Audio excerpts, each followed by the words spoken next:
The next time a student blows through your CI activity without missing a beat, resist the urge to take it as a compliment. That's not a win. That's a diagnosis. Most CI teachers know that input needs to be comprehensible. What they don't realize is that comprehensible and easy are not the same thing. And treating them like they are is quietly stalling your students' acquisition without giving you a single obvious clue that it's even happening. No test scores drop, no one complains. They just plateau, and you have no idea why. In this video, I'm going to walk you through how to actually tell the difference between input that's comprehensible and input that's just too easy. Why your instinct to speed things up when students seem unchallenged is exactly the wrong move, and what to do instead, with specific examples you can try tomorrow. The last one is the most important, and I'll tell you up front that it's also the one most teachers skip because it sounds too simple to be real. Stick around.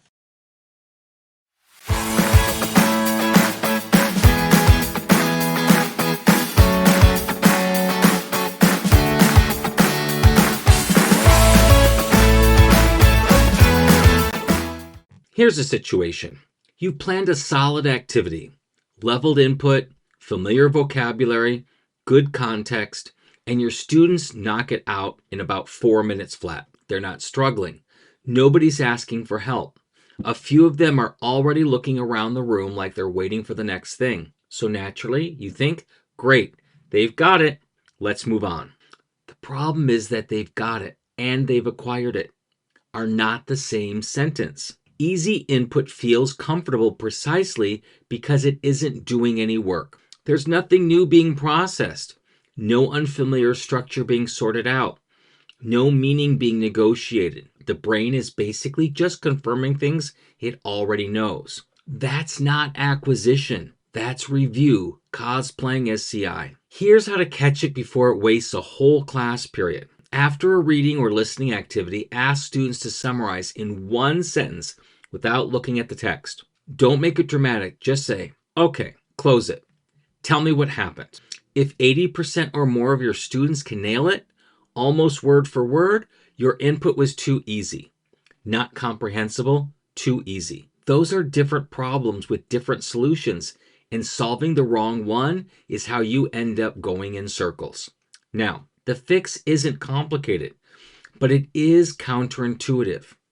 Instead of moving on to something new, take the same text and swap out one familiar noun for something slightly less familiar. Keep the sentence structure exactly the same. Keep the verbs, keep the context. Change one word. So the boy ran to the store becomes the boy ran to the pharmacy. Same move, same grammar, same comprehensible structure.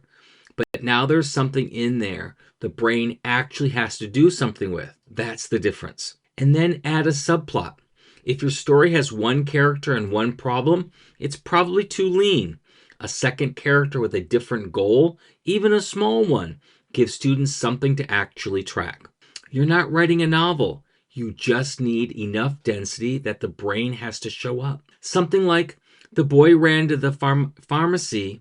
His neighbor who owed him €5 and had been avoiding him for a week happened to be working the register. Now we have something. Same vocabulary load, wildly more interesting. The common failure mode here is thinking that adding complexity means adding new vocabulary. It usually doesn't. Students zone out not because the words are too hard, but because there's nothing worth processing. Fix the density before you fix the lexicon.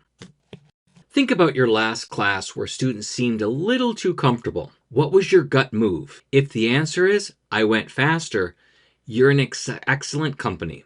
And you were also completely wrong. Speeding up feels logical. If the input is too easy, make it harder by delivering more of it faster, right? Wrong. Here's what actually happens. You go faster, comprehension drops, students start guessing instead of processing, and now you have a different problem. Input that was perfectly comprehensible 5 minutes ago is now incomprehensible because they can't keep up with you. You haven't leveled up. You've just made the same easy input stressful. Congratulations. Speed doesn't add complexity, it just adds pressure.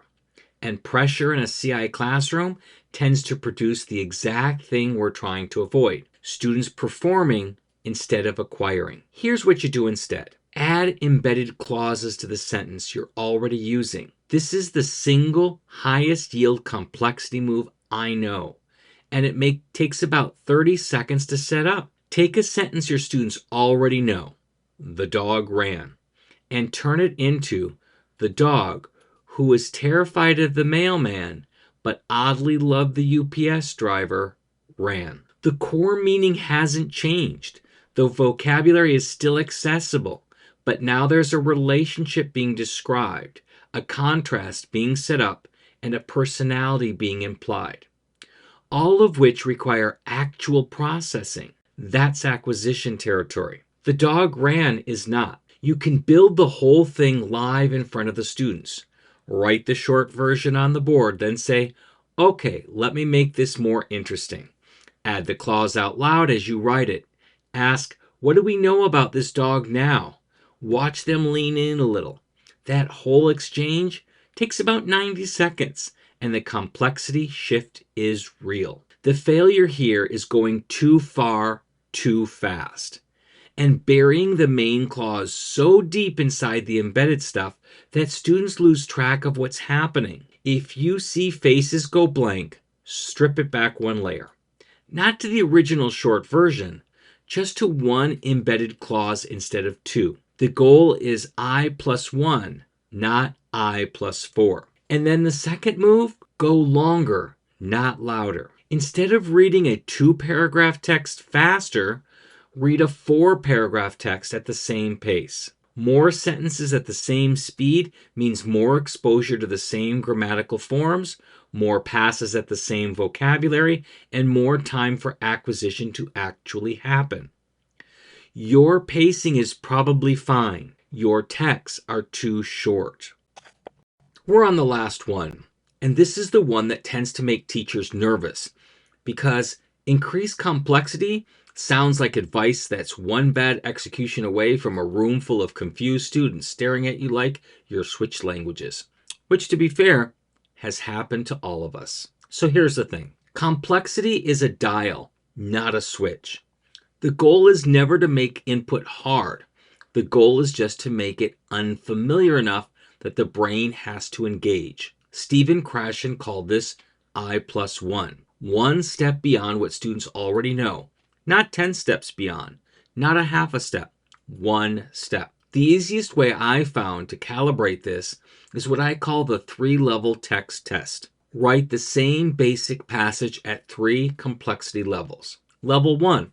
Students understand every single word and could paraphrase it without thinking. Level 2. Students follow the meaning but notice something unfamiliar. A structure they haven't fully sorted out yet, a new phrase in context, a clause that makes them work just a little. And level 3, students need help and probably can't follow without support. Your CI target is level 2. Use level 1 for warm-ups and recycling. Save level 3 for extension activities. Stop teaching exclusively at level 1 and calling it comprehensible input. Because you're right, it is comprehensible. It's just not doing anything. Here's a concrete version of this. Take a story you've already used in class, something students know cold. Retell it from a different character perspective. Keep the vocabulary identical. Just change the point of view. The man walked into the cafe becomes, from across the street, she watched the man walk into the cafe and wondered why he looked nervous. Same story, different eyes. The words are familiar. The structure is accessible, but the inference load just went up, and that's where acquisition lives.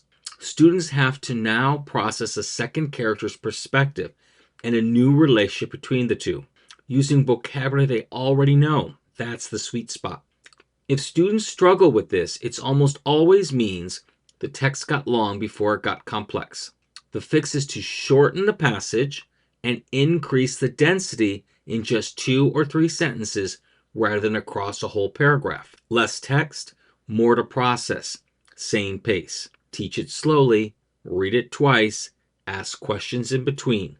Let the complexity land before you move on. If a student totally checks out and won't engage, and this happens, especially with the perspective shift activity, try asking them directly, what does she think about this guy, good or bad? You don't need them to quote the text. You just need their brain making a decision. That's enough. If they can answer that, they're processing. Keep going. Here's the bottom line. Comprehensible and easy are not synonyms, and the difference between them is exactly where acquisition happens. Or doesn't. If your students are cruising through your input without doing any real cognitive work, the answer isn't to go faster. It's to go deeper, same pace, harder text, more to process. That's the move. If this video was useful, hit the like button. It genuinely helps other CI teachers find it, and more CI teachers finding good content is a win for all of us. If you're not subscribed yet and you want practical, no-nonsense CI teaching ideas every week, hit subscribe. That's basically what this channel is for. Drop a comment before you go. When your students seem too comfortable and unchallenged, what's your gut instinct in the moment? Speed up, switch activities, just move on? I want to know what's actually happening in your classroom because I promise you, you're not alone. If you want leveled, ready-to-use input that's already calibrated for complexity across different proficiency levels, the CI Survival Kit is exactly that. The link is in the description. And if you're not sure where your students actually land on the CI proficiency scale, take the free CI quiz, 2 minutes, genuinely useful.